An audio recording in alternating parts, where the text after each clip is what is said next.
ભરૂચ જિલ્લાના અંગારેશ્વર ગામના ખેડૂતો પારસ ફૂલની ખેતી કરી મબલક ઉત્પાદન મેળવે છે. પારસ ફૂલનો છોડ 25 વર્ષ સુધી જીવિત રહે છે. અંગારેશ્વર ગામના ખેડૂત યોગેશભાઈ મગનભાઈ પટેલે ફૂલોની સતત માંગના કારણે પારસ ફૂલની ખેતી કરી છે. આ ગામના 80% ખેડૂતો પારસ ફૂલની ખેતી કરી રોજગારી મેળવે છે. નદી કિનારાના પટની જમીન આ ફૂલને માફક આવે છે. ખેડૂત યોગેશ પટેલ છેલ્લા 20 વર્ષથી ખેતી સાથે સંકળાયેલા છે. ખેડૂત છેલ્લા 1 વર્ષથી પારસ ફૂલની ખેતી કરે છે. પારસના ફૂલોનું ઉત્પાદન વાવેતર કર્યાના 1 વર્ષ બાદ મળે છે. પારસ ફૂલોની સિંચાઈની ખૂબ ઓછી જરૂર પડે છે. શિયાળામાં મહિને 1 વખત પાણી આપવાનું હોય છે, તો ઉનાળામાં મહિનામાં 3 વખત અને ચોમાસામાં વરસાદનું પાણી મળી રહેતા સિંચાઈના પાણીની જરૂરિયાત રહેતી નથી.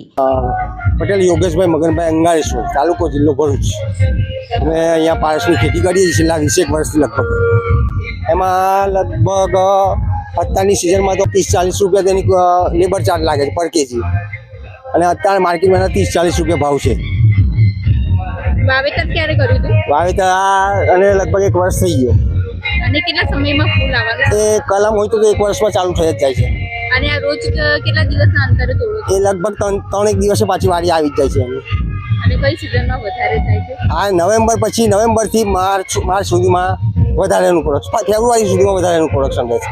અને આ ફૂલ કઈ જગ્યાએ વધારે જાય છે? હવે આમ તો અમારે તો ભરૂચ છે, સુરત છે, એથી વિશેષ બોમ્બે બહાર બી જાય જ છે. લોકો બહાર પાર્સલ કરે જ છે. અને શાના માટે વપરાય છે આ ફૂલ? આ પૂજા વિધિમાં વપરાય, સુશોભનમાં બી વપરાય છે, છતાં લગ્ન જેવો પ્રસંગ હોય એમાં બી એનો ઉપયોગ થાય છે, શુભ પ્રસંગોમાં પણ. આટલા વિસ્તારમાં કેટલા એરિયામાં થાય છે? આ વિસ્તારમાં લગભગ મોટાભાગે ખેડૂતો થોડું ઓછા પ્રમાણમાં વાવેતર તો કરતા જ હોય છે, 1 વીંગું 2 વીંગું જેવું. અને તમારી કેટલી જમીનમાં છે પારસ? અમારે લગભગ 1 વીંગા જમીનમાં છે. અને કેટલા પ્રોડક્શન કેટલું થાય તો ટોટલ? હમણાં તો નાના છોડ છે એટલે હમણાં તો ઓછું રહેશે. આવતી સાલથી એમાં પ્રોડક્શન તો ઘણું વધી જાય છે. તો એ કેટલું એમ અંદાજે? લગભગ જો સિઝન બરાબર ચાલતી હોય તો 1 વીંગામાંથી લગભગ 100 કિલો 80 કિલો બી નીકળી જાય. શિયાળામાં પારસ ફૂલનું ઉત્પાદન વધુ થાય છે. કળીને નુકસાન કરતી ઈયળની સમસ્યા કોઈક સમયે આવે છે, પરંતુ જંતુનાશકોનો છંટકાવ કરવાથી તેનો નાશ થાય છે. હાલ ફૂલના 1 કિલોના 40 રૂપિયા માર્કેટ ભાવ ચાલે છે. ગજરા, હાર, પૂજા, સજાવટ, લગ્ન પ્રસંગમાં આ ફૂલનો વપરાશ થાય છે, તો ફૂલોની સિઝન હોય ત્યારે ભાવ ઉપર રહે છે. ખેડૂત પારસ ફૂલની ખેતીમાં માવજત માટે યુરિયા સહિતના ખાતરનો વપરાશ કરે છે. ખેડૂત યોગેશ પટેલે જણાવ્યું હતું કે હાલ માર્કેટ ભાવ માત્ર 40 રૂપિયા ચાલી રહ્યો છે, જેના કારણે ખેડૂતોને પરવડી રહેતું નથી. દર 3 દિવસે પારસ ફૂલને તોડવામાં આવે છે. ફેબ્રુઆરી મહિના સુધી પારસ ફૂલનું વધારે ઉત્પાદન મળી રહે છે.